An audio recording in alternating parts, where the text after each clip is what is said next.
저번에는 이제 총론적인 1강에서는 총론적인 차원에서 지금 시점에서 북한의 핵 수준 그리고 핵 무력을 어떻게 볼 건가로부터 시작을 했고요. 그 얘기의 출발이 우리가 놓친, 제가 봤을 때는 마지막 비핵화 찬스였다고 보는 2009년의 비밀을 얘기해 드렸죠. 나름대로 반향이 좀 있었습니다. 예, 그 정도일지 몰랐다라는 얘기도 많았고요. 그리고 그 이후로 바이든 정부의 정책들이 뭐 크게 어긋나지 않게, 하지만 화끈하게 넘어가지도 않고 화끈하게 예전 버전으로 가지도 못한 어정쩡한 모습에 걸려 있는 것도 어찌 보면 우리의 염원의 결과일 수도 있겠다라는 생각도 듭니다. 더 강하게 나가고 싶었겠지만 우리가 평화를 원하고 전쟁을 원하지 않는다라는 얘기를 계속 했으니 그래도 강하게 나가지 않고 있는 게 아닌가라는 생각도 듭니다.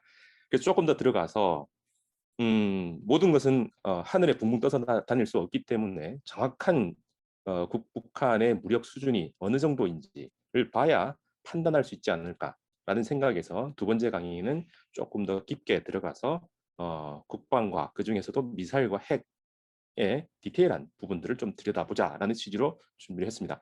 오늘 보니까 대부분 뭐 제가 아시는 분들도 많고 하지만 또 유튜브로 공개가 되면서 제가 누군지 또 모르는 분들도 있으니까 간략하게 또 제 얘기를 하겠습니다. 이 얘기를 하는 이유는 기본적으로 제가 오늘 얘기하는 내용에서 과학기술적 얘기들이 굉장히 많이 나오는데 계속 강조하지만 저는 예전에 과학기술을 굉장히 잘했다 이런 얘기를 합니다. 학교까지 수학과 물리를 전공을 했고요. 그래서 고등학교 때는 상도 굉장히 상위 클래스의 상도 받았습니다.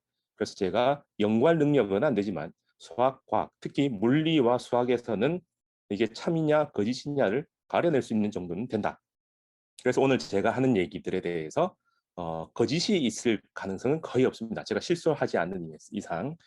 그래서 이 포인트를 보시라라고 하는 것들은 미디어보다 더 신뢰가 갈 수 있다라는 얘기를 해드리겠습니다. 그리고 오늘 포인트는, 강의의 포인트는 미디어에서 어떻게 우리를 속이는가 혹은 잘못된 방향으로 이끄는가를 제가 지적해 드릴 겁니다. 우리가 연구를 하고 뭐 리서치를 하는 수준이 아니기 때문에 정확한 포인트만 짚으면 된다라는 취지입니다. 그래서 제가 가이드를 해드린 거고요. 그리고 만약에 의심이 들고 이해가 잘 안 된다면 제 탓이 아니고 여러분들 탓이다라는 걸 다시 한 번 더 얘기 드립니다. 그리고 저는 조금 생뚱맞은 전공이지만 북한을 전공하는 몇 안 되는 학자가 박사 학위자가 과학사 및 과학철학 협동과정 History of Science 영역에서 박사학위를 받았습니다. 저는 첫 번째 박사고요. 두 번째 박사까지 나오고 저희는 멸종 위기에 놓여 있는 그런 전문가들입니다. 그래서 저는 학위 논문뿐만 아니라 그 작년에는 이 북핵의 그 과학기술적 점검 가지고 논문상도 받았습니다. 그래서 나름대로 여러 사람들의 의견을 수렴해서 평가를 거쳐서 여러분들한테 얘기 드리는데 낯설죠. 제 얘기는 공론화가 많이 안 돼 있고 제 주장은 많이 안 퍼져 있기 때문에 낯설 따름입니다. 나름대로 제가 많이 공부를 해서 여러분들한테 얘기해 드리는 상황입니다. 그리고 안타깝게도 저는 한국에서는 별 전문직을 가지지는 못했고요. 그냥 독립연구자로 있다가 독일에 나와서 연구 교수직을 하고 있습니다. 제가 지금까지 찾은 바로는 북한 전공자로서 북한만 연구하고 북한만 강의하는 것은 저 말고 별로 못 찾아봤습니다. 지금 베를린 자유대학에서는 올해부터 새로운 연구 프로젝트를 시작하는 셈이죠. 북한을 전공으로 하고 북한을 전문으로 하는 교수를 채용하고 그러한 수업을 개설하고 그런 연구를 계속하자. 그리고 북한 연구를 깊게 철저하게 하고 있는 분들을 계속 소개하고 발굴하는 작업도 하자라고 해서 지난주에는 5번에 걸쳐서 특강, 북한의 지금 현 주소에 해당하는 특강을 8차 당대를 깊게 분석하는 걸로 진행을 했습니다. 저는 이런 책을 썼고요. 박사 학위 논문으로 이런 책을 썼고 원래는 1, 2, 3권으로 끝내려고 했는데 시간이 지나다 보니 4권까지 해서 북한의 70년 역사를 권력 투쟁이 아니라 과학기술 그리고 경제 발전의 역사로 해석을 하고 그렇게 기술을 하려고 노력하고 있습니다. 이제 베를린 자유대에서 제가 자리를 갖고 있는 동안 이 책들을 완성하려고 합니다. 그리고 오늘 강의 내용까지 다음은 소프트한 책, 칼럼 형태로 쓴 책을 2016년에 출간했고 지금은 이제 폐간이 되었습니다. 더 이상 사는 사람이 별로 없기도 하고요. 근데 오늘 모이신 분들이 뜻을 모아주시고 계속 요청이 있으면 이제 출판을 다시 출판할 수 있지 않을까 기대를 합니다. 제가 자비 출판한 겁니다. 예. 뭐 이런 내용들로 담겨 있다라는 건 저번에도 설명했고 나중에 한번 보시면 재밌지 않겠냐라는 거고요. 여기 있는 내용들이 오늘 많이 소개가 될 겁니다. 자세한 내용들은 여기 있고 대부분의 내용은 제 블로그에 올려놨습니다. 그리고 이거는 제가 계속 얘기를 하고 제가 이런 강의를 하는 이유고 여러분들한테 같은 꿈을 꾸자라는 취지에서 계속 보여드립니다. 과학기술하면 당연히 미래죠. 미래를 얘기할 때 과학기술을 얘기하지 않는 경우는 없습니다. 근데 미래를 얘기하면서 또 통일을 얘기하지 않는 한반도 사람, 한민족은 없죠. 과학기술과 미래는 전 세계 공통이지만 미래를 통일로 연결시키는 사람은 전 세계에서 한민족밖에 없을 겁니다. 지금 상황에서는. 그리고 통일을 얘기하면 또 북한을 빼놓고는 할 수는 없겠죠. 우리끼리 하는 건 아니니까. 그리고 북한 얘기와 통일 얘기는 항상 연결됩니다. 자, 이렇게 해서 네 기퉁이, 주춧돌 네 개는 쌓았는데 뭔가 하나 연결이 빠졌죠. 북한과 과학기술의 연결이 빠졌습니다. 그러면서 북한과 미래를 꿈꾸면서 통일을 이루겠다라고 하는 것은 어불성설이라고 봅니다. 한쪽이 빠져있는 잘못된 구조가 될 수도 있다라는 생각에서 북한과 과학기술 이 연결고리를 찾아나가는 것 그리고 그걸 강화시켜 나가는 것이 제 사명이라고 생각을 합니다. 뭐 돈도 안 되고 어찌 보면 저한테 아무런 득도 안 되겠지만 지금까지 연구해 온 흐름 그리고 이과적 생각을 가지고 문과의 영역이라고 볼 수 있는 통일을 들여다보는 사람이 없더라는 안타까움 때문에 제가 떠나지 못하고 계속 이 연구를 하고 있는 것 같기도 합니다. 그리고 제가 더 적극적으로 대중 강의와 여러분들한테 다가가는 강의를 하려고 하는 생각을 갖게 된 이유가 여기에 있습니다. 그래서 요 식을 바꾸고 전체 모습을 단단하게 내 기퉁이를 명확하게 잡고 우리의 미래를 설계하자라는 취지입니다. 오늘 얘기는요. 기본적으로 핵과 미사일에 대한 얘기인데 구조는 양쪽 똑같이 구성을 했습니다. 핵의 역사를 간단하게 보고요. 그리고 이론도 간단하게 좀 찾으면서 핵심은 여기 있습니다.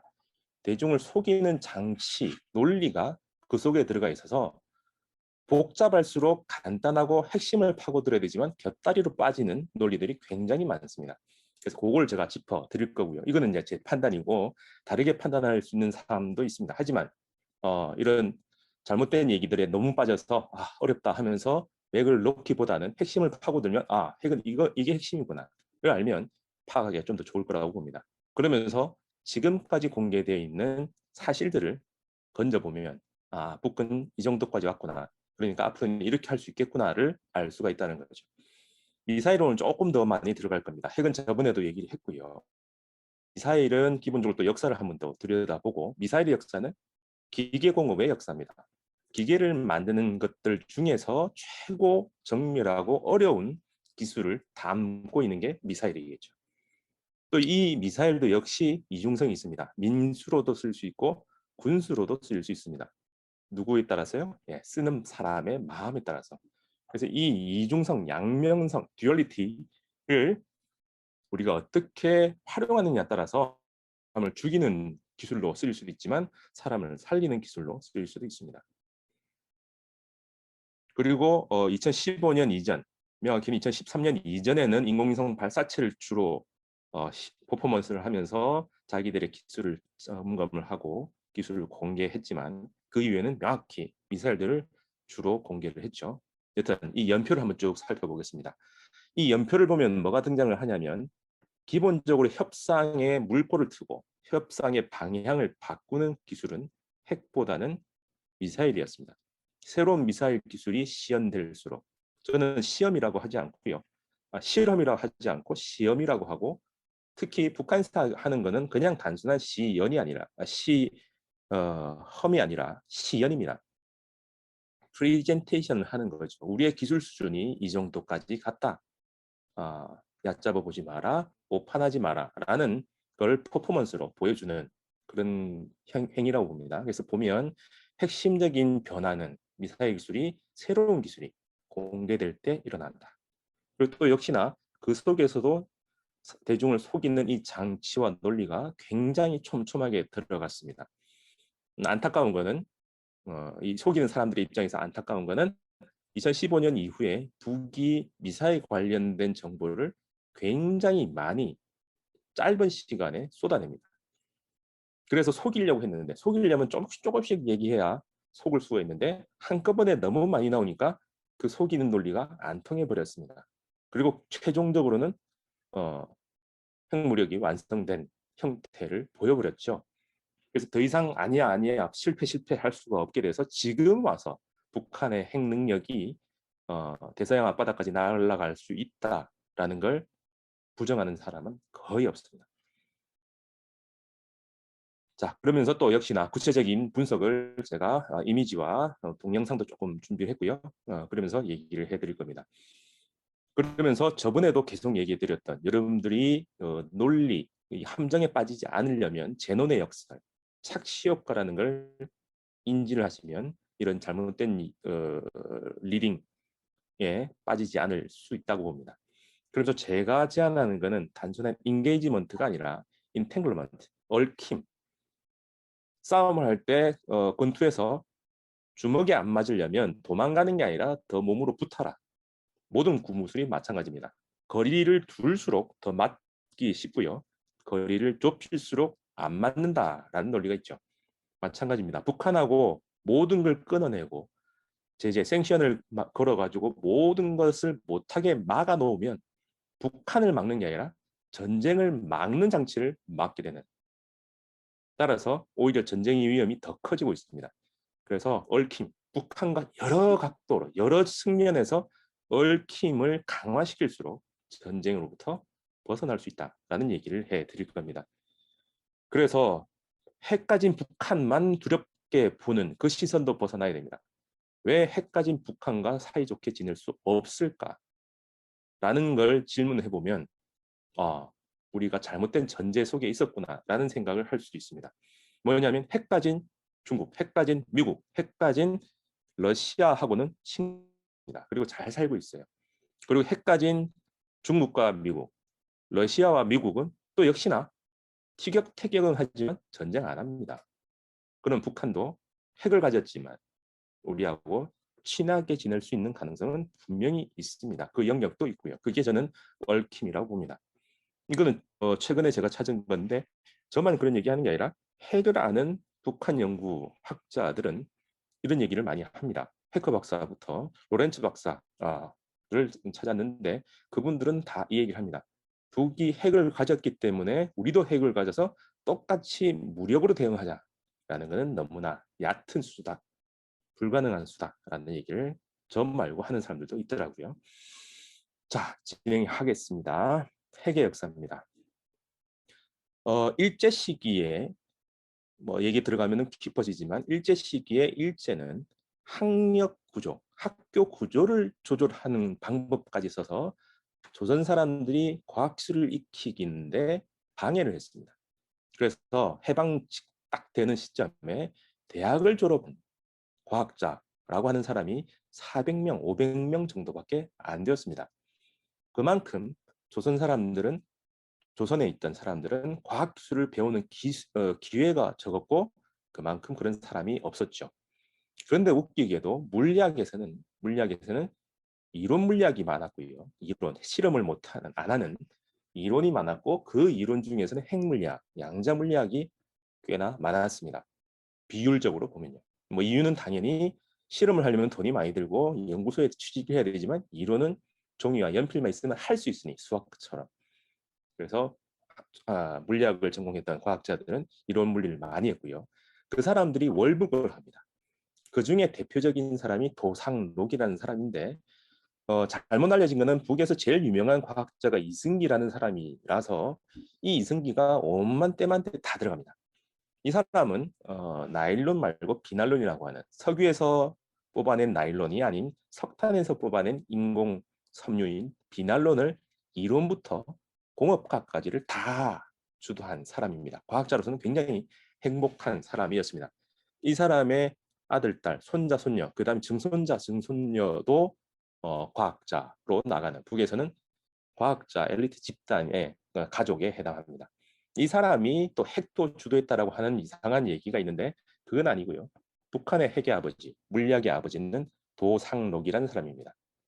해방 직후 경성제국대학의 후신인 서울대학 직전 경성대에서 물리학자를 모아서 물리학과를 건설하려다가 미군정하고 충돌을 하면서 월북해버립니다. 월북하면서 이제 친구 후배들도 같이 갔겠죠. 그 사람들하고 북한의 물리학계를 만들어 나가는 그런 사람입니다.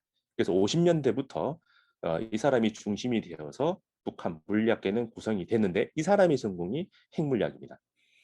그다음에 이 사람의 후대 중에서 굉장히 유명한 저도 아직 원원적으로는 정확히는 찾진 않았는데 백과사전에 올라가 있는 사람입니다. 30년대 후반에 태어난 사람으로 북한에서 대학 교육을 받았죠. 그래서 62년쯤에 아마 대학을 졸업을 했고요. 그리고 60년대 북에서 박사학위를 받고 김일성 종합대학 물리학부의 교수도 하고 그랬던 사람인데 소련에 유학 갑니다. 방금까지 그 사람의 연역은 백과사전에 나온 건데 첩보처럼 여러 가지 뭐 정보에서 나온 얘기는 60년대 소련을 유학했는데 워낙 똑똑해서 소련에서 이 사람을 자국에 남기려고 여러 가지 미인계를 비롯해서 작전을 합니다. 거기에 의심을 받아서 이 사람은 본국으로 소환당하고 농촌으로 하방에 들어갑니다. 노동교화에 들어가는 거죠. 근데 김일성 종합대학에 있는 학생들이 시골에 5월달 되면 이제 모내기 지원하러 가죠. 그러면서 화전식 교육이라고 논두렁에 앉아서 쉴 때 공부한다고 토론한다고 했는데 지나가는 농부가 자기들 얘기를 듣고 뭐라 얘기해 주는데 답인 거죠. 그래서 그 친구들이 나중에 조사를 해보니 그 사람이 서상국이라는 사람이었다. 그래서 이렇게 유명한 사람이 농촌에서 하기는 아깝지 않냐라고 해서 다시 중앙으로 올라가서 일을 하도록 했다라고 들었습니다. 그래서 80년대 이후 후반부터는 이 사람의 행적이 잘 안 나옵니다. 아마도 추정컨대 핵이나 미사일 쪽으로 가서 일을 한 게 아닌가 추정됩니다. 그래서 초기 물리학, 핵 물리학은 도상록이 주도를 했고요. 후기는 아마 서상국이 주도했을 거다라고 추정이 됩니다.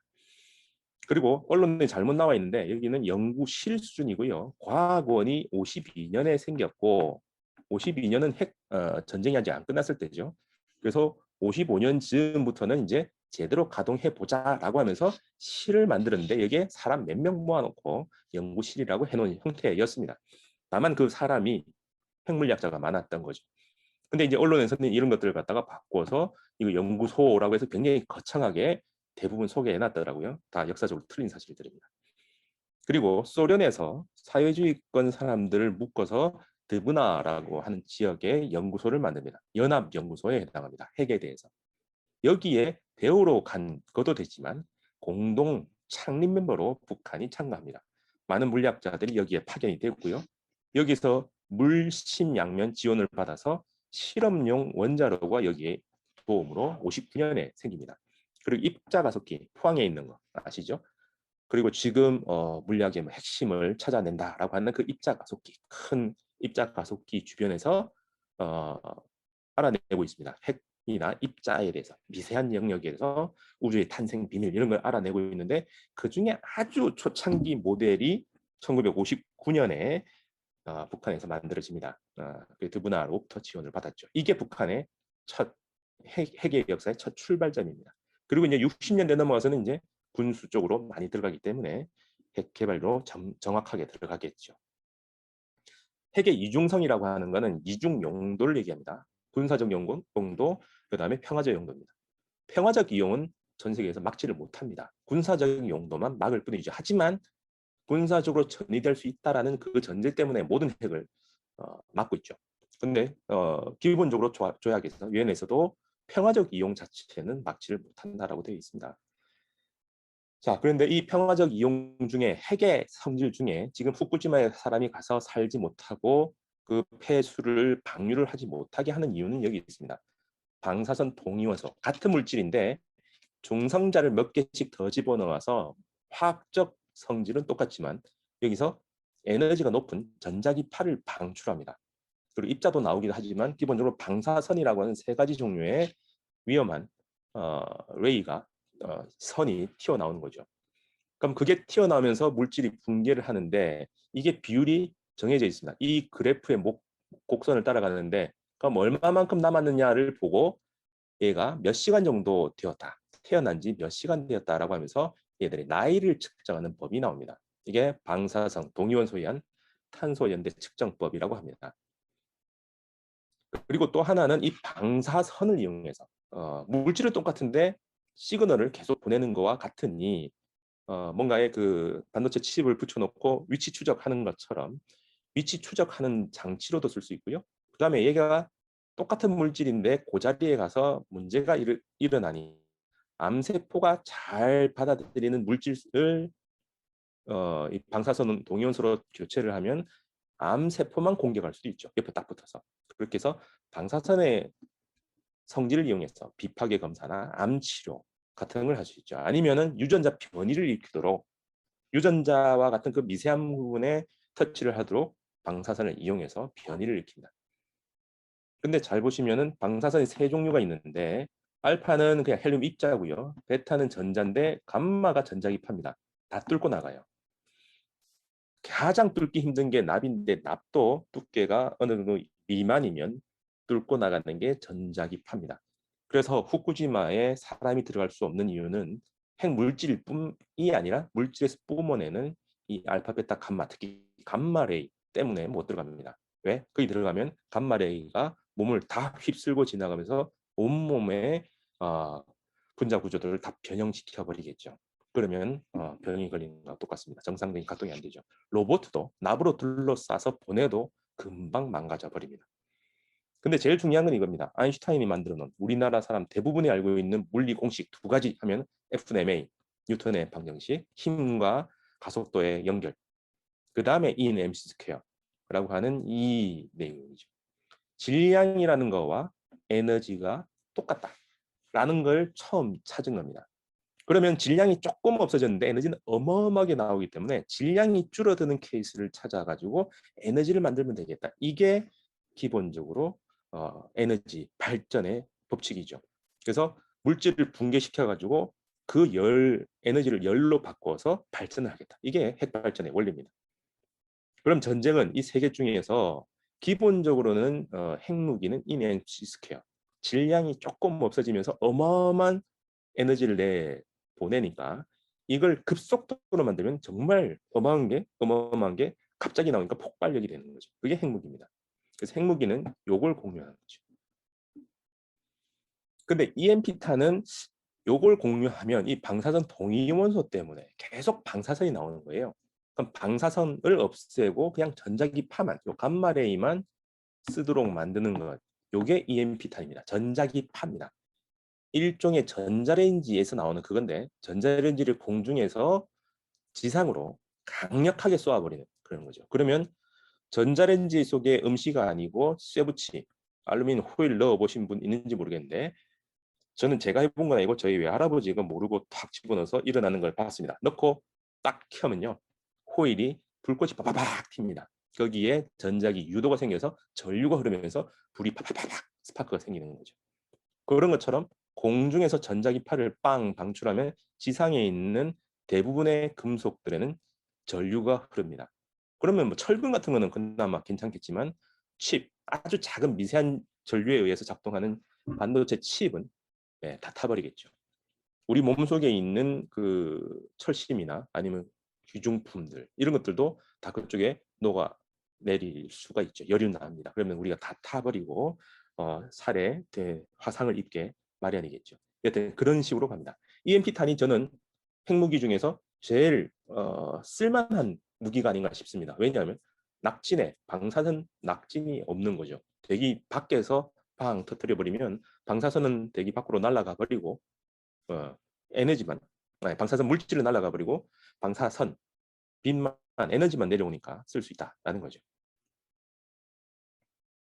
자, 그리고 요즘 이제 북이 전술 핵무기를 얘기를 해서 또 북이 뭐 이상한 걸 개발한다라고 돼 있지만 전략과 전술은 그냥 말장난입니다. 파괴력의 차이에 의해서 구분할 뿐입니다. 원래는 핵폭탄은 어마어마한 파괴력이 생기는데 그걸 조절 잘해서 소형화시킨 거예요. 그냥 전술 핵무기라 하는데 이거는 방사성 물질이 좀 남지만 희석돼 버리니까 날아가 버리니까 괜찮지 않을까? 뭐 이 정도의 생각이고 핵폭탄은 핵폭탄입니다.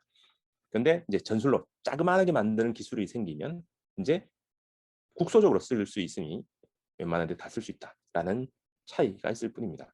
근데 북은 기본적으로 한반도에서는 핵무력을 안 쓰겠다라는 전략을 계속 공표하고 있기는 합니다. 왜? 우리가 살아야 될 곳이니까. 한번 쓰고 나면 우리가 살 곳에는 못 쓰는 게 핵무기죠. 그래서 미국도 자기 땅에서는 실험도 거의 안 하죠. 그래서 저 멀리 보낸 중동 같은 데는 겨우 쓰고 있는 건데 한반도에서는 못 쓰게 하겠다라는 게 북한의 얘기입니다. 그럼 어디다 써요? 예, 침범할 때 외국 군대가 침범할 때 쓰겠다라는 취지로 얘기를 합니다. 그럼 여기 이제 간단한 이제 핵에 대한 정보인데요. 분열입니다. 분열을 하는 것은 조금 더 그림이 나오겠지만 어떤 물질이 있을 때 그 딱 쪼개지면서 쪼개지는데 이 쪼개지는 성안의 질량이 바뀌어 버립니다. 질량이 바뀌어 버리기 때문에 거기서 에너지가 탁 튀어나오는 거지. 근데 요걸 조절하려면 얘들이 기본적으로 어느 한 덩어리가 돼야 되는데 덩어리 이상이 돼야지만 얘들이 분열이 연쇄 반응으로 일어납니다. 그 한계점, 크리티컬 매스라고 하는 임계 질량, 경계에 해당하는 그 질량이 넘어가야 됩니다. 그래서 요게 가장 간단한 거예요. 임계 질량 미만으로 놔두면 이 폭탄, 핵 물질들이 분열을 열심히 안 하기 때문에 연쇄 반응 팍팍 안 일어나기 때문에 평사시에는 임계질량 작게 만들어서 미만으로 있다가 유사시에는 딱 두 개를 합쳐버린 거죠.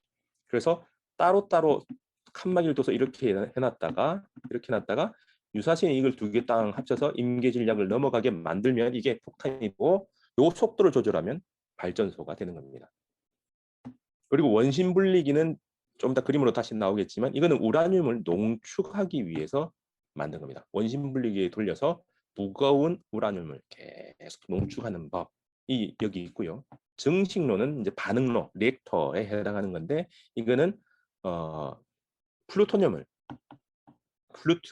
만드는 겁니다. 자연 상태에 없기 때문에 우라늄을 반응을 시켜서 플루토늄으로 바꿔서 끄집어내는. 그래서 물 실험 시설 중에서 원심 분리가 있다라고 하면 우라늄이고요. 증식로, 리액터가 있다라고 하면 이건 플루토늄을 찾아내는 겁니다. 그래서 요 세 가지 정도는 이제 기본적으로 알고 있으면 흐름을 알 수가 있다라는 거고요. 자, 여기 보면은 제일 처음에 일반적인 물질이 하나 딱 있습니다. 우라늄이 딱 있죠. 235짜리 92 이렇게 돼 있는 거. 이게 우라늄의 질량수와 뭐 중량수 이런 겁니다. 하여튼 크다는 거고요. 숫자가 클수록 무거운 겁니다. 질량이 굉장히 큰. 그럼 이게 중성자를 딱 만나서 쪼개집니다. 근데 중성자가 하나 들어갔는데 두 개가 튀어나오죠. 하나가 들어가서 두 개면 그 다음부터는 네 개 되니까 이걸 기하급수적으로 늘어난다라는 겁니다. 이게 하나가 땅 때리면 두 개가 나오고 네 개가 나오고 여덟 개 나오니까 파파팍 하면서 붕괴가 샥 급속도로 일어나는 거죠. 요걸 연쇄해서 반응한다는 거고, 그럼 이 연결시키는 게 이 중성자이기 때문에 얘들을 하나씩 없애줘 버리면 이 연쇄 반응을 줄일 수가 있는 거죠. 요걸 줄이는 방법이 흑연을 쓰느냐, 뭐 아니면 경수로 이런 걸 쓰느냐 해서 감속제, 중성자를 흡수해서 없애버리는 방법을 써서 속도를 조절합니다. 요 방법이 개발됐으니까 처음엔 핵무기로 개발됐던 핵기술이 무기가 아닌 발전소로 바뀌는 거죠. 그래서 발전소의 종류는 기본적으로 이 중성자를 어떻게 제어하느냐에 따라 달라집니다. 그러면 보면 우라늄은 아이고 죄송합니다. 네, 넘어가 버렸네요. 예. 우라늄은 아까 원심 분리기 했고요. 그다음 플루토늄은 태워서 만드는 거고요. 그래서 원심 분리기는 우라늄인데 자연 상태는 굉장히 낮아서 농축을 하다가 한 20% 정도까지 가면은 그냥 발전소에 쓰는 정도고요. 농축을 한 4배 더 해서 80%, 90% 넘어가면 무기로 씁니다. 그 다음에 이제 중요한데요. 수소에 해당하는 중수소. 수소는 수소인데 중수소, 삼중수소 뭐냐면 여기 중성자가 하나 더 들어가 있냐, 두 개 더 들어가느냐. 성질은 안 변하는데 중성자가 들어가서 방사선을 방출하는 물질이 되어버립니다. 얘들이 합쳐지게 되면은 헬륨이라는 또 다른 물질이 되어버립니다. 근데 이게 또 원래는 합쳐지면서는 질량이 커져야 되는데 질량이 좀 줄어요. 요 케이스만. 그때 또 어마어마한 에너지가 나옵니다. 근데 이게 합쳐지기 위해서는 이게 고온이 유지가 돼야 돼요. 거의 플라즈마 상태라고 하는 전자와 핵이 분리되는 굉장히 뜨거운 상태가 돼야 이게 일어납니다. 그럼 지상에서는 두 가지 방법밖에 없습니다. 전자기 파에 의해서 유도하는 방법하고 아까 핵 분열에 의해서 일어나는 그 에너지를 쓰는 방법밖에 없어요. 그래서 수소, 융합을 폭탄으로 쓰기 위해서는 핵 물질, 플루토늄이나 우라늄을 폭발을 시켜가지고 거기서 나온 에너지를 이용해서 수소를 융합시킵니다. 그러면 왜 수소탄이 더 위험하고 높은 수준이냐 알겠죠? 분열탄을 완성하고 가지고 있고 그걸 조절할 수 있어야 수소탄을 만들어요. 그러면 수소탄을 만들었다라고만 했을 때 북한의 뉴스가 대부분 그렇죠. 북한이 만약 수소탄을 만들었다라고 하면 북한은 수소탄만 만들어 플루토늄과 우라늄을 만들 수 없어서 이렇게 얘기하면은 이거는 논리적으로 깨지는 거죠. 수소탄은 우라늄탄과 플루토늄탄을 가지고 있을 때 가능한 버전이고요. 더 중요한 건 얘들은 여러 번 반응시킵니다. 한 번, 두 번, 세 번이 아니라 수소를 그 나온 에너지를 계속 가둬내서 거울처럼 반사시켜서 모아두면 여러 번 일어나기 때문에 연쇄 반응이 일어나는 것처럼 여러 번 반복해서 이게 일어나도록 하기 때문에 이론적으로는 얘들의 거의 무한대에 해당합니다. 핵물질을 분열해서 만드는 것은 물질이 분열하면 어느 정도 끝나고 다 분열시킬 수도 없어서 조금밖에 안 들어갑니다. 투입한 양의 1%, 2% 수준이라고 들었습니다. 근데 얘들은 여러 번 반응을 시키기 때문에 폭발력이 그만큼 더 뛰어나고 더 크다는 거죠. 그래서 수소탄을 가지면 이론적으로는 지구를 쪼갤 수 있습니다. 그래서 그만큼 위험하고 한계를 넘어섰다라고 봐야 된다는 거죠. 그래서 이게 간단하게 그림으로 만든 게 분열은 여기서부터 여기서부터 쭉 넘어가서 붕괴 된 거 보이죠? 그 다음에 용량은 이렇게 넘어간다. 뭐 이런 얘기를 그림으로 만들어 놓은 겁니다. 자, 그럼 간단한 거 정말 간단히 끝냈습니다. 그럼 자, 여기서 여러분들이 맨날 들어보던 얘기, 북이 핵시험을 하면 리터 진도 몇 굉장히 나오죠. 숫자 아무런 의미 없습니다. 테스트하는 것도 이 리터가 만든 10단계 그 규모 스케일 중에서 2점 얼마 이상만 원래는 체크합니다. 자잘한 지진들은 굉장히 많기 때문에 이 이상이고, 더 중요한 거는 이 크기는 중요하지 않아요. 왜?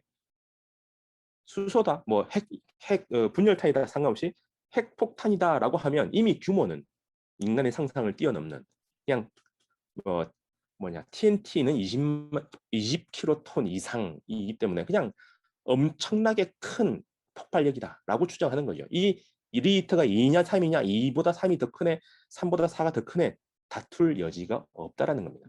그래서 이미 리터 규모보다는 더 중요한 거고, 그래서 파괴력도 의미가 없고 더 중요한 거는 알 수가 없습니다.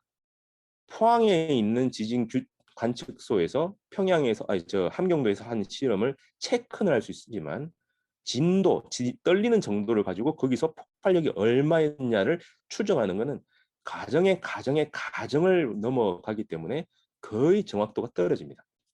게다가 지진파가 전파되어 내려오는 그 흐름을 보면은 중간에 물도 있을 수 있고 단단한 화강암이 될 수도 있고 아니면 사암이 있을 수 있고, 중간에 땅이 어떤 재질로 어떤 모양으로 되어 있냐에 따라서 다 달라지는 거거든요. 상상을 해보면 진동이 있을 때 스펀지나 물 같은 게 있으면 진동은 다 흡수해 버리잖아요. 근데 땅땅하게 되어 있으면 진동을 주더라도 다 전달될 겁니다. 그래서 함경도에서 시험이 있었을 때 어디에서 관측하느냐에 따라서 진동도 다 다를 수 있고요. 더 중요한 건 파괴력은 다 다릅니다. 그래서 파괴력이 얼마 이상이니까 됐다 안 됐다라고 하는 것은 다 헛방이고요. 45년에 시험했던 그 히로시마 리틀보이라는 놈은 20킬로톤이었다고 해요. 그래서 그거보다 크냐 작냐를 가지고 몇 번 얘기하는데 아무 의미 없습니다. 중요한 거는요. 지진은 항상 일어나지만 인공적으로 만들었다 이퀄 핵시험이라는 거죠. 그래서 인공적으로 누가 어디서 만들었느냐라고 하는 것. 만들었냐 여부고요. 만들었으면 이미 끝나는 거고요. 더 중요한 거는 모든 과정을 핵물질 추출부터 관리, 특히나 통제까지 할 수 있느냐. 전 세대를 다 통제할 수 있느냐라고 하는 건데 일본은 그런 걸 가지고 있습니다. 근데 안 만들었을 뿐인 거죠.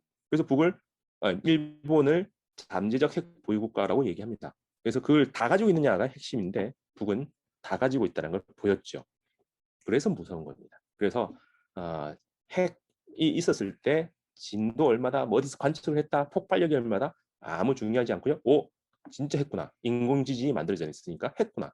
그러면 이제 어디까지 어떤 내용으로 핵 통제를 하고 있느냐 그 과정을 보는 게 핵심이라는 거죠. 만약에 조금 더 의미가 있다면 어디서 측정했느냐를 여러 군데서 찾아내고 시간이 얼마 걸렸느냐까지 알 수 있거든요. 그러면 여기까지 도달하는데 몇 분 걸렸어. 너는 얼마 하면 반경을 조절해 나가다 보면 실험을 한 곳, 시험을 한 시험장이 특정이 되겠죠. 그게 함경도였다. 그 정도까지는 알려졌으니 그냥 그 정도만 알 수 있습니다. 이게 전국에 퍼져 있는 관측소고요. 이게 다 측정하지는 않고요. 전 세계에 또 핵시험을 관측하는 곳 따로 있습니다. 그리고 글자가 뒤로 앞으로 나오려네요. 이게 이제 인공 그 지진파입니다. 특정한 시점에서 딱 갑자기 팡 생기는 거죠. 자연적으로 생기는 건 이렇게 갑자기 생기지는 않거든요. 요렇게. 그럼 요거부터 그 다음에 시그널이 어디까지 오느냐 해서 뭐 지진파의 세 종류가 있는데 그 두 개 시간차를 봐서 얘는 우리로부터 몇 킬로 떨어진 곳이다. 그럼 몇 킬로 떨어진 곳이다 하면 여기서 그 킬로수, 여기서 그 킬로수를 하면은 공통된 지점. 이게 핵시험장이다라고 얘기하는 그런 흐름인 거죠. 그래서 알 수 있는 거는 인공 지진판에 핵실험을 했네. 그럼 여기서부터 몇 킬로 정도 떨어진 곳에서 핵실험을 했겠네. 그까지만 알 수 있습니다. 나머지는 다 버려도 돼요. 자, 그러면 지금까지 나온 걸 잡으세요. 대부분의 실험은 북이 발표하기 전에 몰랐습니다. 이게 핵심이에요. 몰랐어요. 무슨 그 첨단 첩보를 가지고 있다라고 하는 것보다 이 첩보가 아무런 도움이 안 된 거죠, 자기들은. 그래서 아무도 몰랐다는 겁니다. 그 말은 우리가 아는 거나 일반인 우리가 아는 거나 정보기관이 아는 거나 똑같은 거예요. 더 중요한 거는요. 6번 한 것은 오피셜한 겁니다. 공개한 것만 그런 거죠. 아무도 모르니까 북이 공개를 안 하면 했는지 아닌지 몰라요. 그러면 6번보다 더 할 수도 있겠네? 그거는 좀 모르겠습니다. 근데 쿵 하고 엄청난 폭발력을 가지는 것 말고 소소하게 여러 번 하지 않았을까? 그게 2000년대쯤에 김대중 정부와 노무현 정부 때 막 그 공격을 했던, 특히 김대중 정부 때 공격을 했던 고폭 시험이라고, 그 핵폭탄을 폭약 장치로 이제 탁 터뜨려서 시작을 할 건데 그거를 그 전에 시험한 걸 알았냐 몰랐냐 가지고 다툰 적은 있습니다. 근데 어쨌든 6번이고요. 제일 중요한 건 저는 여기 있다고 봅니다. 3년 주기라는 거죠. 주기적으로 뭔가 된다는 건 굉장히 장기적인 계획이 있었다는 건데 그 계획을 잘 보니까 3년까지는 잘 가다가 이때부터 바뀝니다. 얼마요? 9개월, 그 다음에 1년입니다. 그 말은 핵 프로그램이 이때부터 바뀌었다는 거죠. 1, 2, 3, 4회까지는 3년 주기로 쭉 가다가 일정한 흐름으로 가다가 그 다음부터는 가속화되면서 뭔가 다른 프로그램을 갖다는 겁니다. 4번 다 똑같은 걸 했을까요? 6번 다 똑같은 걸 했을까요? 아니겠죠. 그래서 그 다음 넘어가면서 수소탄이 언급됩니다. 그래서 수소탄이 2016년 1월에 처음 언급되죠. 그 말은 뭘까요? 이제 예상하겠죠? 16년에 1월에 수소탄을 했어라고 했다면 그 전에 플루토늄, 우라늄까지는 다 끝났다라는 얘기입니다. 그래서 16년에 이미 분열탄 수준은 끝나고 융합탄까지 넘어간 거고요. 그럼 남은 건 뭐겠어요? EMP탄이겠죠. 그래서 저는 이때쯤에 마지막쯤에는 EMP탄까지 갔다라고 추정해야 된다라고 봅니다. 그래서 마지막에는 EMP탄까지 갔다라는 거고요. 더 중요한 거는 6번째 시험을 하면서 북이 얘기한 거는 임계 전 핵시험입니다. 임계, 경계에 도달하기 전에 핵시험을 딱 끝내버린 거죠. 불을 탁 빙기다가 불이 확 타오르기 전에 불 확 꺼버리는 겁니다. 무슨 말일까요? 핵 반응이 일어난 초창기 파파박 하는 그 순간만 딱 보고 연쇄 반응이 너무 커졌을 때 감당하기 힘들 때는 확 통제를 강화시켜서 없애버립니다. 뭘 없애면 돼요? 중성자를. 중성자를 확 흡수제를 확 뿌려버리면 싹 꺼져버려요. 그럼 밖에서 핵 시험한지를 모릅니다. 인공지진이 안 일어났기 때문에 전혀 감지를 할 수 없어요. 그래서 핵 시험을 안 해도 돼요. 그래서 저는 북이 이 이후에 핵 시험장을 없애겠다 했을 때 믿었습니다. 그리고 당연한 거고요. 필요 없으니까 팡 없애버리죠. 그걸 더 중요한 거는 이거는 슈퍼컴퓨터가 있어야 그 다음부터는 이제 계산이 돼야 됩니다. 초창기 짧은 순간에 데이터를 가지고 그 이후에 연쇄 반응이 일어나는 걸 계산을 해내겠다는 거죠. 슈퍼컴퓨터 있을 거라고 봅니다. 그리고 이 부분은 북한만이 아니라 대부분의 핵 가진 보유국은 다 임계적 핵시험만 합니다. 왜? 실제 했다가 이제 너무 파급 효과가 크니까요. 그래서 북은 여기까지 갔기 때문에 핵 가지고 있는 안보리 있는 5개의 국가가 하고 있는 모든 걸 할 수 있다라고 봅니다. 그리고 더 중요한 거는 유일적 관리 체계. 김정은 밑으로 다른 데서는 전혀 간섭할 수 없는 독립된 체계를 따로 만든 게 2016년 3월인가 그래요. 그때부터 해서 9월에 그 유일적 관리 체계를 테스트한 시험까지 했다고 봅니다. 그래서 시스템까지 끝났다는 것은 전 과정, 컨트롤할 수 있는 시스템까지 됐으니까 전 과정을 끝냈다. 그래서 핵은 완성됐구나라고 판단한다는 거죠. 그리고 저번 시간에 2009년의 비밀에서 제가 얘기한 거 다시 한번 합니다. 유일하게 북이 인정한 팩트입니다. 그럼 밖에서 그걸 인정하냐 마냐인데 저는 신뢰도가 굉장히 높다라고 판단해서 이 신뢰할 만하다라고 해서 북이 가지고 있는 건 이만큼의 물질이고요. 밖에서 요만큼밖에 없었을 거라고 봤습니다. 그리고 북이 1차 핵시험에서 쓴 플루토늄의 양은 2kg다. 밖에서는 7kg, 10kg, 2kg는 택도 없어라고 했는데 제일 작은 2kg를 썼다고 됐습니다. 그럼 여기서부터 출발해야 되죠. 이걸 비판을 하거나 새롭게 각색을 하든가 해야 되는데 제가 지금까지 찾은 핵 과학자들 중에서는 이걸 언급하는 사람은 없습니다. 다른 얘기를 계속해요. 그리고 남은 건 굉장히 많이 남았다라고 했기 때문에 신뢰도가 높다는 거고요. 네, 원래는 이렇게 하죠. 추출 조금밖에 안 했고 제일 많이 썼고 그래서 남은 거 없어. 그래서 보여줄 것도 없어. 라고 해야 되는데 이거는 95년에 NGO, 미국의 NGO에서 발표한 건데 이미 그때만 하더라도 1kg만 해도 택탄도 하나가 된다라고 했습니다. 그러면 10년 지난 2008년에 여전히 이 정도일까요? 아니겠죠? 그리고 20년, 25년이 지난 지금의 여전히 이 수준일까요? 더 발달해서는 발달했겠죠? 그래서 이건 아닐 거다. 자, 그래서 제가 추정을 해봤더만 플루토늄은 리액터 반응로 속에서 집어넣고 핵 연료봉을 추출을 해가지고 뽑아내서 다시 처리를 해야 됩니다. 재처리를 해야 되는데 추정상 이 정도 가졌을 거예요. 그러면 북이 주장한 대로 1차 핵심에서 2kg 그대로 6차까지 갔다라고 쳤더라도 남아있는 개수는 이 정도라는 거죠.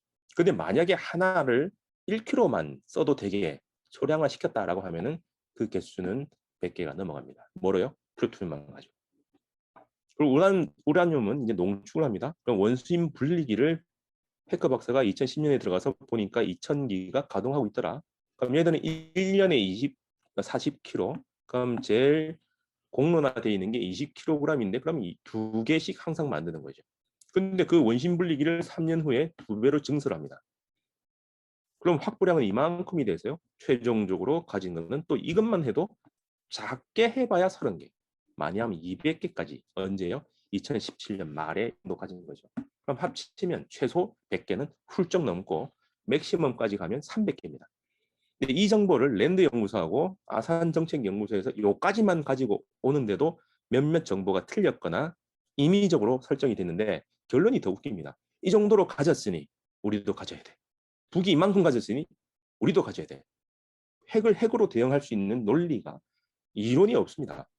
핵을 가지면 됐다? 그냥 겁을 먹겠지인데 북도 어째 보면 겁을 먹어서 미국의 핵에 대한 반응으로 가졌는데 그걸 다시 우리가 반응해? 또 다른 리액션이죠. 연쇄 반응이 또 다른 일어나는데 이렇게 가야 될 이유는 아무것도 없습니다. 북이 가진 거는 미국의 핵우산, 핵무기 때문에 가졌는데 우리도 가져야 될 이유는 똑같은 논리인데 우리가 가지면 핵을 내려놓을 거라고 한다면 가져도 될 수도 있습니다. 근데 그럴 가능성이 없고요. 핵 가진 국가의 공격을 핵으로 방어 못합니다. 그래서 이 정도까지 똑같이 가놓고 결론이 우리도 핵을 가져야 돼 라고 한다는 것은 너무 논리적 비약이 심하다고 봅니다.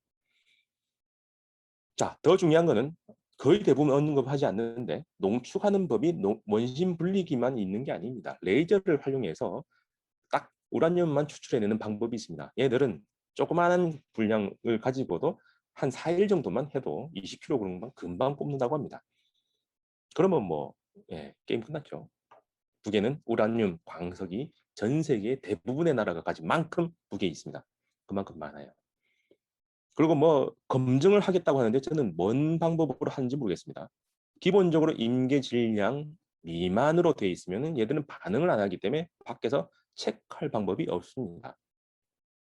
그래서 유일한 과학이라고 하는 것은 방사성 동위원소를 놔뒀을 때 붕괴하면서 내놓는 이 곡선입니다. 그래서 이게 첨량의 몇 프로를 가지고 있다면 얘들이 나이가 얼마네. 그래서 이 물질은 언제 반응시켰다, 언제 만들었다라고 하는 걔들이 처음 생성된 지점을 특정할 수 있지만 같은 자리에 여러 번, 6번이나 시험도 했고 뽑아내는 것도 여러 번 했기 때문에 컴퓨터 하드디스크에 같은 자리에 여러 번 저장을 하면 과거 기록이 사라지는 것처럼 이제는 과거 기록이 안 남아 있습니다. 그래서 베리피케이션을 일본에서 주장한다고 요즘은 이제 그냥 바꿔내는데 미국에 주장하는 거죠. 이 베리피케이션을 검증을 하는 방법 없습니다. 그래서 검증할 수 있다라고 하는 거는 환상이다라는 거죠.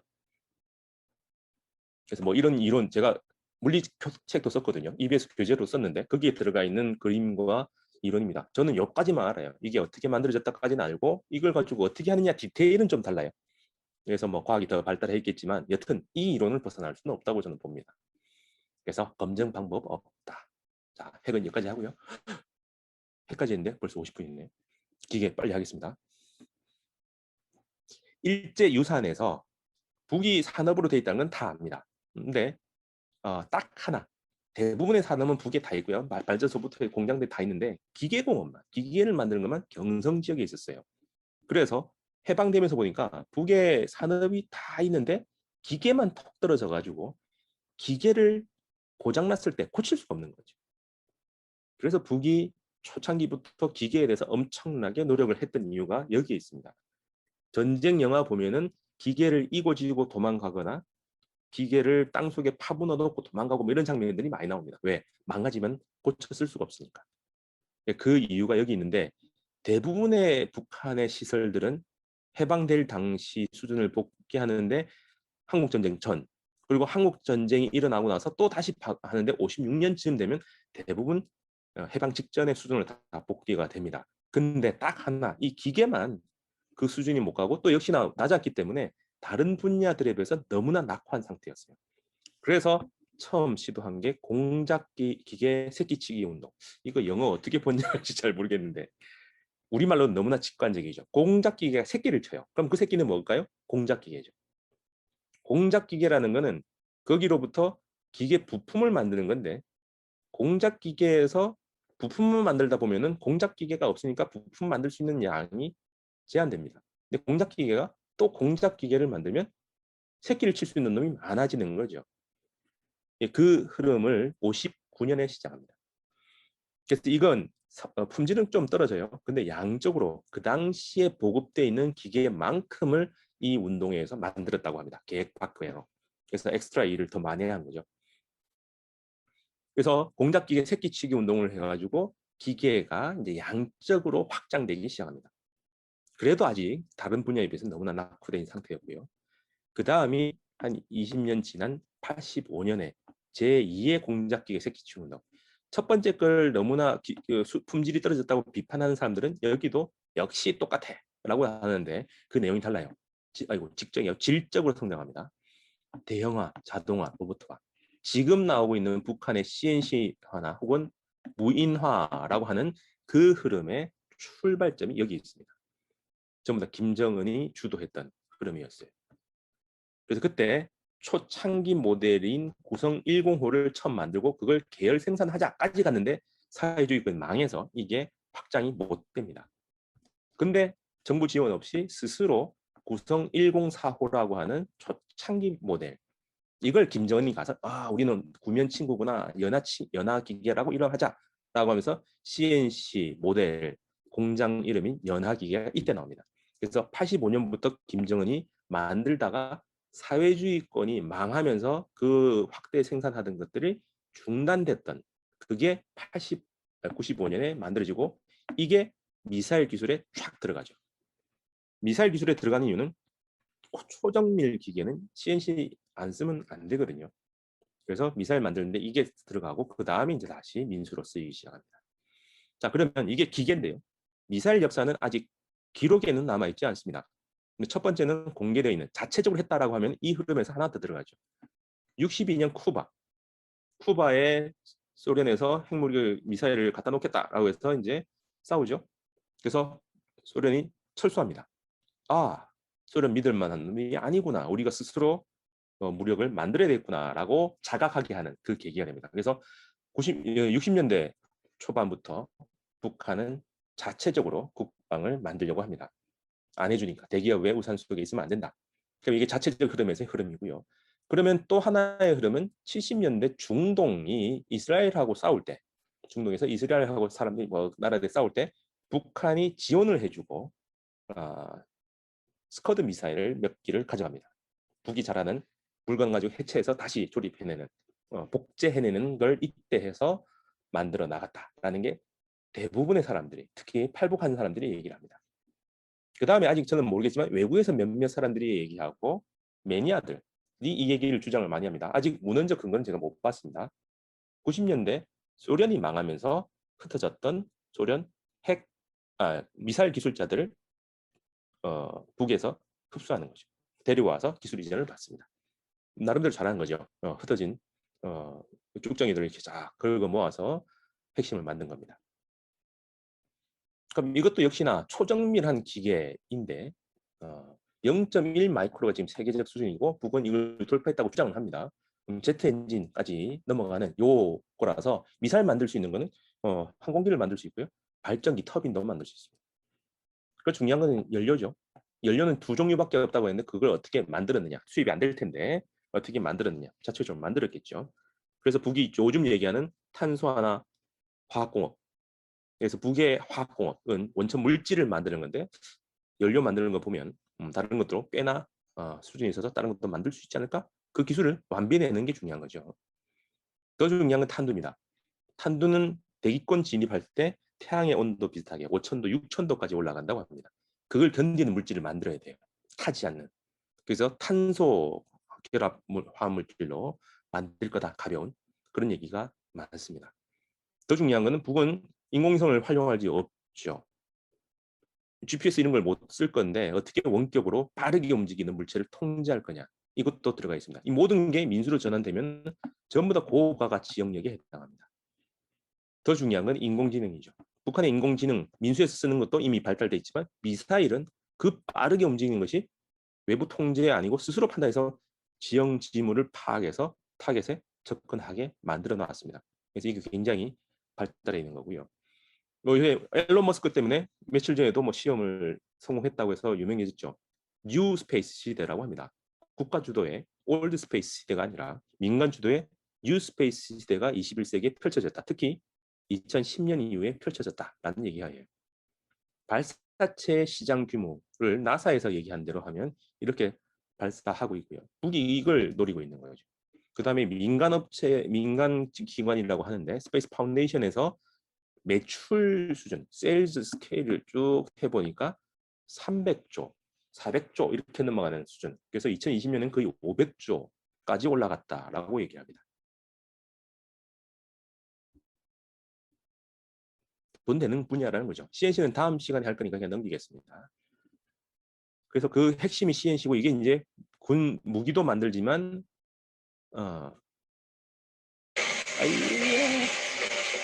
넘긴다니까요. 예. 무기도 만들지만 이것들은 고부가가치를 만들 수 있는 기계 장비를 만들기 때문에 굉장히 유망한, 있어야만 하는 그런 것들이죠. 그래서 북이 이걸 가지고 있다라는 거고요. 다음 시간에 이것만 집중을 할 겁니다. 이번에는 무기 쪽으로 했고 다음 시간에 민술 쪽으로 집중을 하겠습니다. 이건 다 다음 시간에 넘길게요. 자, 그러면 타이밍을 보면 인공위성 발사체 뭐 두 개 합쳐서 이제 보겠습니다. 발사체 기술은 똑같으니까 93년에 발사입니다. 그래서 94년에 제네바 합의가 만들어지는 계기가 이때 만들어집니다. 둘이 싸우고 거의 전쟁 직전까지 갔는데 북이 1000km짜리 빵 날려버리더만 바로 돌아왔습니다. 그래서 그때부터 시작을 해가지고 미국이 완전히 굽히고 들어왔어요. 그래서 정리를 해서 협상하자 오케이 해놓고 쭉 가서 94년에 합의 본 게 제네바 제너럴 어그리먼트라고 하는 그게 만들어졌죠. 그리고 98년에 첫 인공위성 발사체 여기에 실려서 간 게 인공위성 이름이 광명성이고요. 그 다음에 발사체 이름이 은하이로였습니다. 98년. 그래서 이 이후에 99년 넘어가서 북미 커뮤니케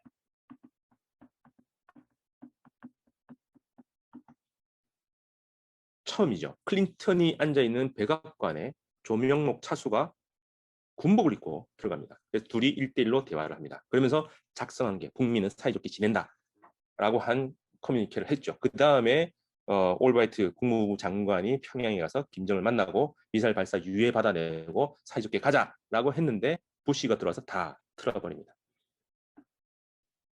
2006년 7월에 2005년부터 시작됐던 육자 회담이 시작되다가 또 역시나 그 CVID 이런 것들이 내려놨지만 방코 델타 아시아 돈을 자금을 딱 묶어버리니까 안 돼버렸죠. 그래서 지지부진하다가 이것들이 딱 생기면서 요게 시작하면서죠. 예, CVID에서 대포동 쏘니까 CVID를 내려놓고 CC로 바꿔서 부시가 협상에 임하게 됐던 그 계기가 여기 있습니다. 그래서 잘 보면 미사일이 딱 등장할 때마다 협상은 진척이 됩니다. 그리고 이때는 이제 협상이 완전히 깨져서 딴 길로 간다 이런 흐름이었고요. 그 다음부터 이제 계속 싸워도 미국에서는 대응을 못합니다. 그래서 계속 쏘죠. 그래서 제가 이건 매번 보여드리는 이미지죠. 여기 보면 어마어마한 일들이 10년 내에 있습니다. 전략적 인내를 하면서 뒤로 한미일 군사 동맹을 강화시키는 시스템을 구축하는 그 타이밍에 계속해서 올리는 거죠. 왜? 군사적 위험이 강화되고 있는데 가만히 있을 수는 없다라는 차원입니다. 그러니까 미사일에서 대중을 속이는 거는요. 여기 있습니다. 사거리 문제 가지고 계속 얘기 나오죠. 뭘 쐈을 때마다 뭐 사거리는 얼마밖에 안 돼, 얼마밖에 안 돼. 특히 실제 사거리 시험을 못하고 고각 발사를 하니까 사거리가 물음표로 남으니 계속 뭔가 안 되라고 하는데 기술적으로 보면 광명성 은하 1호 98년에 지구 궤도에 올렸습니다. 지구 궤도에 올린다는 건 쏘아서 지구를 한 바퀴 도는 탄두를 만들어서 올렸다는 거예요. 그럼 사거리 문제는 지구를 한 바퀴 돌았기 때문에 이미 게임 끝입니다. 그럼 문제는 뭐예요? 돌다가 다시 지구로 되돌아야 되니까 재진입 기술이 있느냐 없느냐 이게 핵심이었어요. 그래서 사거리 문제를 문제 삼는 것은 바보들이 하는 짓이었습니다. 그래서 사람을 속이는 얘기였고요. 고각 발사가 문제다. 그래서 수직으로 쏘는 건 옆으로 쏘는 것보다 뭐 못하니까 수직으로 쏘는데 절대 아닙니다. 정반대예요. 수직으로 쏘면 수직으로 들어와야 돼요. 수직으로 쏘면 당연히 갔다가 이렇게 들어와야 되잖아요. 이렇게 쏘면 이렇게 들어올 거고. 그럼 이렇게 수직으로 도는 게 더 힘들까요? 대각선으로 도는 게 더 힘들까요? 당연히 수직으로 도는 게 더 힘들어요. 그래서 고각 발사가 더 쉽다라고 하는 말도 안 되는 얘기를 하는데 그거는 진보연하는 학자들도 그렇게 얘기하던데요. 다 말도 안 되는 얘기입니다. 옆에 물리학을 아는 친구가 전혀 없었던 거죠. 고각 발사를 문제 삼는 게 아니라 오히려 고각 발사를 했기 때문에 더 혹한기 테스트를 했다라고 봐야 됩니다. 추진력은 기본적으로 탄두 질량입니다. 추진력 힘이 크다는 건 더 무거운 걸 올리는 거지 더 멀리 날리는 건 아니에요. 근데 질량 안에는 연료도 포함됐으니 추진력이 커지면 더 멀리 가긴 합니다만 핵심은 탄두 질량이에요. 안에 다탄두를 장착할 수 있는 가능성이 있다라는 거죠. 그래서 핵심은요 여기 있습니다. 대기권 재진입 요거를 할 수 있느냐 없느냐 그거를 북이 공개를 해버리죠. 퍼포먼스를 명확히 해줍니다. 그러면 여기서 탄두 보호하고 마지막에 이제 다시 자기 길을 찾아가야 되니까 정밀 기계들, 반도체들이 타지 않게 보호해야 되죠. 그래서 북은 25도에서 45도 사이를 유지했다라고 밝힙니다. 그래서 들어오고 나서 통신하는 걸 공개를 해버려요. 그래서 채널 A도 그걸 받아서 씁니다. 자, 더 중요한 거는요. 당연히 공개한 게 북한의 최첨단이라고 생각하는데 절대 아니죠. 누가 최첨단을 발표합니까? 제일 최첨단에서 몇 단계 밑에를 공개합니다. 그래서 지금까지 공개되어 있는 거는 뭐 하겠다고 하는 말 자체도 블러핑이 아니라면, 블러핑이 있을 수 있죠. 공간이 있을 수 있지만 기본적으로 가지고 있는 몇 단계 아래입니다. 그래서 그 정도까지 되어 있다라고 보기 때문에 공개를 하는 거지, 최첨단 공개하는 바보들은 없습니다. 블러핑, 북이 이때까지 한 건 블러핑 거의 없었죠. 몇 개는 있었지만 그래도 마지막은 전부 다 만들어냈습니다. 자, 그리고 이건 제가 기여한 바인데, 북이 뭘 하면 전부 다 한 곳에서 한다고 합니다. 그래서 만약에 미사일 발사 간격이 석 달밖에 안 돼요. 그러면 석 달 만에 고쳤다 이렇게 얘기를 해요. 말도 안 되는 짓입니다. 기본적으로 김정은이 사인을 한 보고서 표지가 공개된 게 있는데 그게 두 곳이 이름이 딱 나옵니다. 군수공업부, 당에서 군수를 담당하는 공업부에서 만든 보고서가 있고요. 그 다음에 과학기술 중에서 국방과학기술을 연구하는 과학연구원이 있습니다. 두 곳에서 계속 번갈아가면서 내요. 그래서 최소 확인된 것만 두 곳입니다. 일반 민간에서 기계를 개발할 때는 제가 본 책에서는 5곳에 동시에 미션을 줘서 기계를 개발하라고 하는 책이 있습니다. 그럼 5개겠죠. 처음에 그게 나오길래 화성 12형인가 그때 나와서 제가 칼럼을 안 썼어요. 바보 같은 짓을 하지? 이라고 하면서 얘기했더만 팟캐스트 같은 데 쓰더만 그 다음부터는 한 곳이다라는 얘기가 쭉 들어가긴 했습니다. 나름대로 제가 기여한 바인데 일단 북이 했다라고 하니까 한 곳이라고 하는데 북한의 담당하는 기관은 최소 2곳이다. 그래서 5개까지도 갈 수 있다. 5개는 너무 많고요. 서너 개까지 갈 수 있다 생각이 들고요. 이 2개를 봐야 북한의 기술을, 특히 무기 기술을 우리가 추정할 수 있다라는 거고요. 이제 기술 그림만 보겠습니다. 이게 엔진이죠. 팍 하면서 추력이 굉장히 큰 엔진 실험을 지상에서 합니다. 그럼 이게 뭘 뜻하느냐? 다탄두를 장착할 수 있고 그러면서 멀리 날 수 있는 걸 동시에 얘기하고요. 이게 2017년인가 16년인가 아마 그럴 겁니다. 그래서 이게 콘이죠. 보이죠? 요 모양이 불 타고 났을 때 그대로 유지되느냐를 얘기하는데 지상이니까 혹한기 테스트를 해야 되죠. 한 5천 도를 만들어야 되니까 제트 엔진을 써가지고 확 하고 나서 요 꽃갈 모양이 그대로 있는지를 김정은이 꽃갈로 대보는 장면까지 공개합니다. 12형을 쏘고 나서 들어오고 나서 교신했다. 교신이라는 말은 그 속에 온도가 낮게 유지됐다는 얘기예요. 탄도가 보호됐다는 얘기와 동일한 얘기입니다. 이 두 개를 합치면 재진입되는 게 가능하네고요. 고각 발사가 어렵다는 건 여기 있습니다.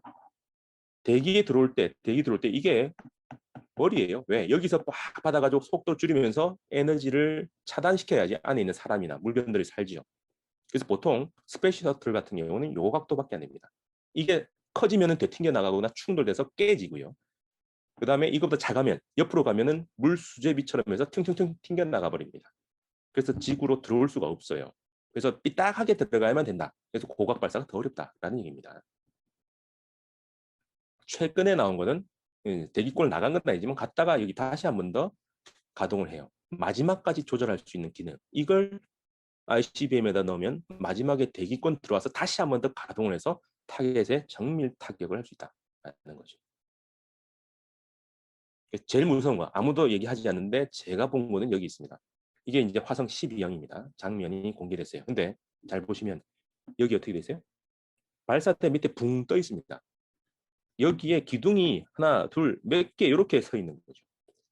가느다란 몇 개가 어마어마한 크기의 이 발사대 미사일을 지탱한다라는 것도 숭악한데 발사하는 동안도 얘들이 이것만 있습니다. 잘 보시면 이 뒤에 보면 여기 붕 떠 있죠. 요 기둥입니다. 그래서 보면 4기둥이 말고 하나씩 더 있으면 한 8개 정도의 기둥만 가지고 발사대가 구성되어 있는데 붕 떠 있어요. 얘들 가지고 갈 때 보니까 실권 이 운반체가 떠나버려요. 그래서 없어졌어요. 그 말 무슨 말입니까?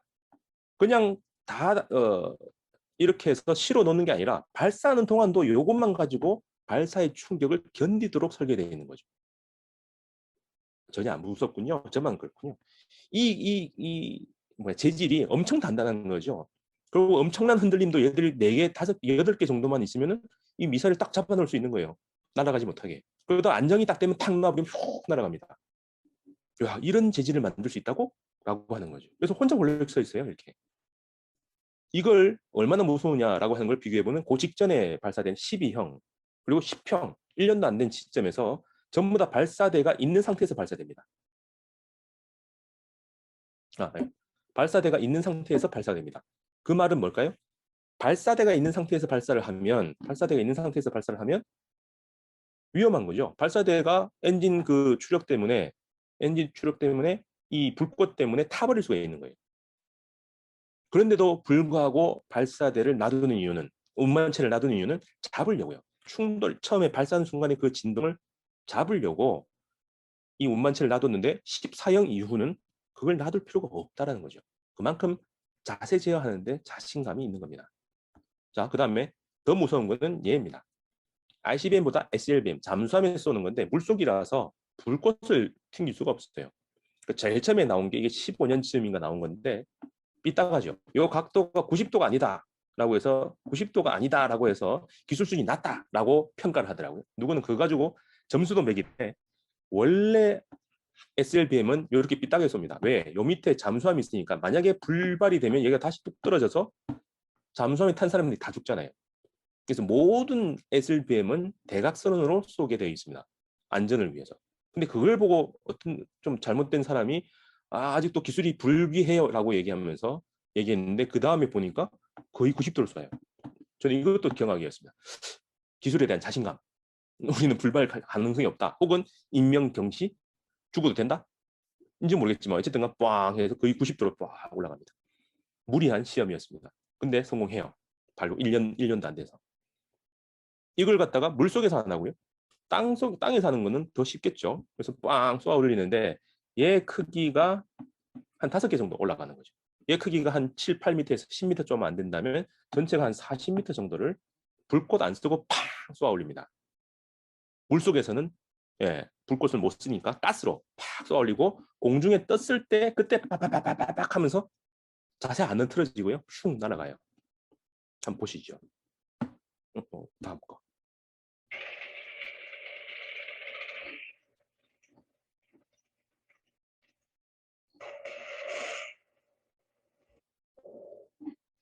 보세요. 풍 올라가죠? 저기서 갑자기 불꽃인데 미사일이 흐트러지질 않아요.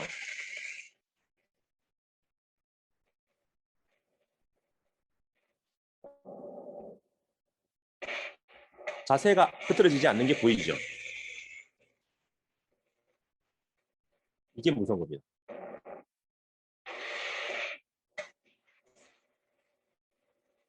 방금 그 장면에서 미사일이 안정감 있게 날아간다는 거죠. 그 공중에 떠 있는 그 순간에. 이게 무서운 거고 이게 기술입니다. 전 세계에서 5개 국가밖에 가지지 못하고 있는 기술입니다. 그걸 북이 완성을 했다는 거죠. 네, 그 다음 기술들이 이렇게 쭉 나오고요.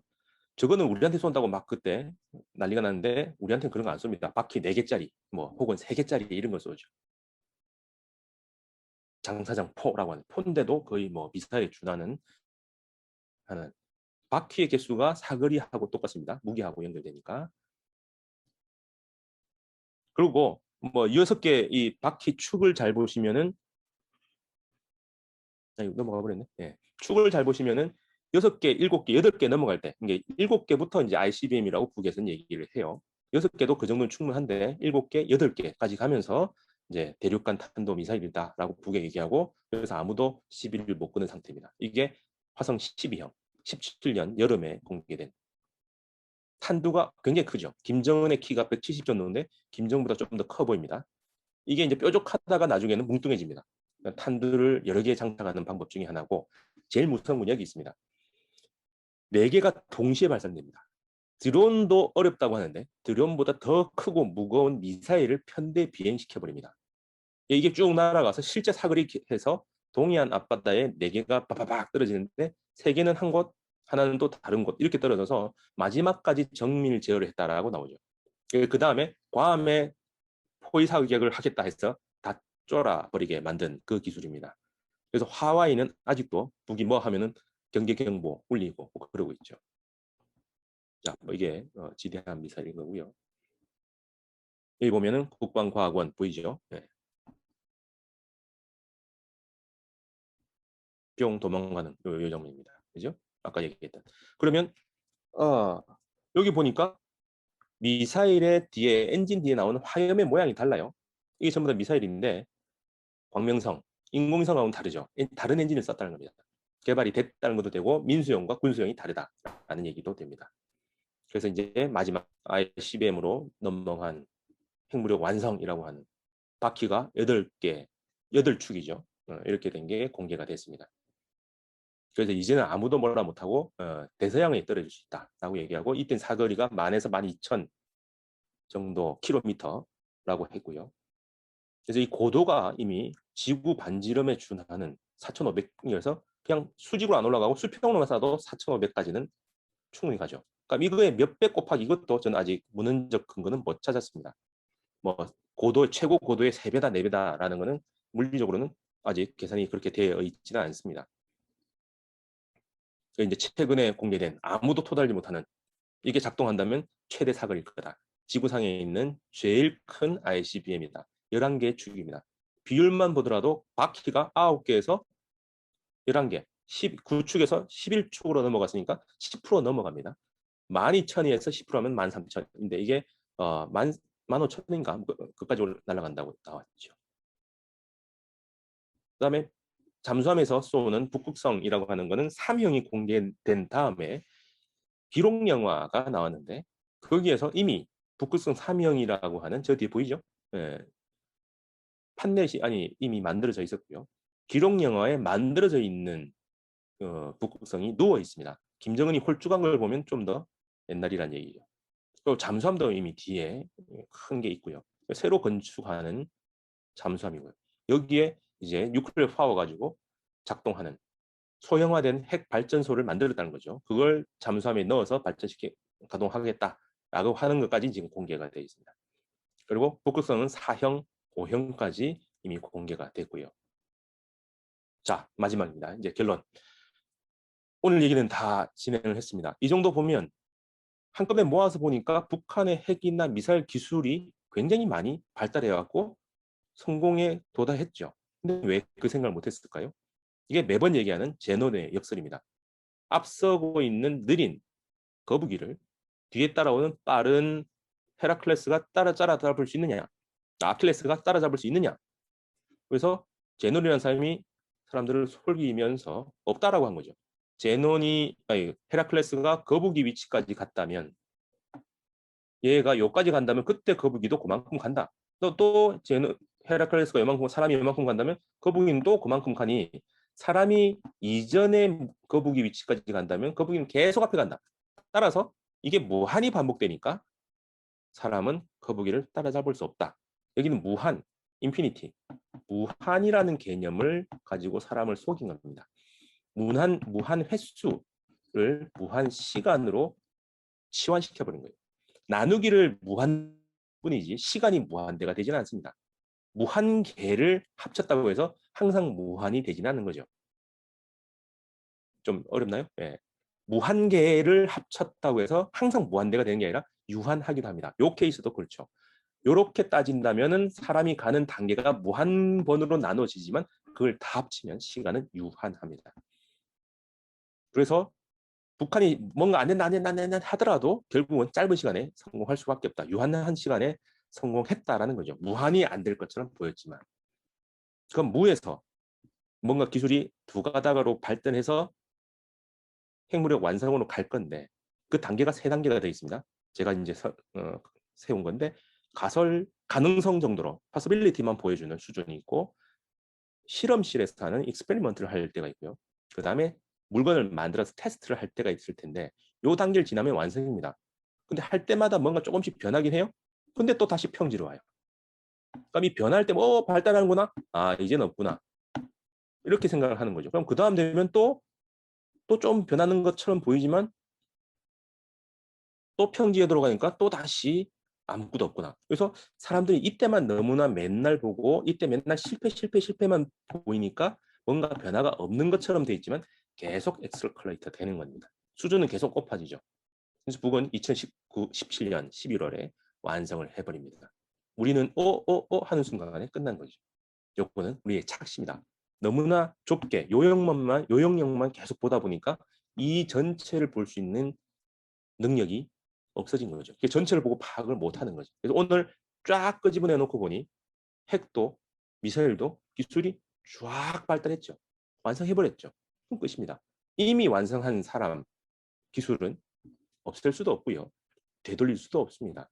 그래서 저는 이제 북은 남들이 인정하고 말고 없이 스스로 핵국가다. 결론입니다. 그래서 남들의 인정할 필요 없습니다. 그냥 그 자체로 공개된 것만 봐도 핵국가네 인정해야죠. 그래서 북은 모든 공정을 다 가지고 있다는 걸 보였습니다. 그럼 인정할 만합니다. 그걸 뭐 처음에 소련에서 가져왔니 중국에서 가져왔니 라고 하는데 아무 의미 없습니다. 처음은 어디 있었을지 모르지만 지금 이 순간에 북이 그 기술을 가지고 있다는 게 핵심이죠. 그리고 아까 얘기했던 대로 북이 무력을 가졌다고 해서 우리가 무력을 가지면 그 무력을 깰 수 있냐? 다른 무기는 모르겠지만 핵은 불가능하다. 그래서 북핵에 대한 대응으로 핵무장 말도 안 된다라는 거고요. 특히 이제 저는 남한 정부가 아직 이 정책에서 어떻게 되는지 모르겠지만 비핵화 집차가 만든다고 봅니다. 비핵화에 집착하다 보면은 또 다른 걸 하나 내줄 수밖에 없어요. 이명박 때도 북한하고 뭐 사이좋게 지내지 못하게 뭐 여러 가지를 막 조건을 걸면서 여러 가지를 많이 내줬죠. 현실 불가능한 비핵화에 집착하다 보면 우리가 잃을 게 너무 많아 버립니다. 그 중에 제일 큰 게 평화 만들 수 있는 환경을 점점 잃고 있잖아요. 저는 비핵화 집착 내려놔야 된다고 봅니다. 그러면 얽힘, 인게이지먼트를 넘어서 인탱글먼트. 완전히 얽혀가지고 전쟁이 일어나면 모든 나라들이 다 영세 반응으로 피해를 입도록 만들어놔야 됩니다. 그래서 북이 캐도 만들었을 때 한다고 했을 때 우리가 개입해서 우리 거를 적극 만들 때 그걸 완성시켜 줬어야 된다고 보고요. 북이 지금 뭐가 부족하다고 할 때 정말 적극적으로 우리가 들어가야 됩니다. 핵무기를 통제만 해놓으면 돼요. 우리가 감시할 수 있게 CCTV만 달아놓으면 되니까 나머지들은 우리가 적극적으로 해서 개입하도록 만들어야 되고 미국도 마찬가지입니다. 지금 상황이면 미국하고 북은 5년 내에 싸울 수밖에 없는 상황이라고 봅니다. 왜? 북은 이제 아쉬울 게 없고요. 얽힘도 없기 때문에 미국도 아쉬울 게 없게 될 거라고 봅니다. 그래서 전쟁 가능성은 생션이 강해질수록 더 높아집니다. 더 얽고 들어가야 된다라고 생각합니다. 역시 오늘도 1시간 넘었네요. 1시간 반을 넘겼습니다. 이상입니다.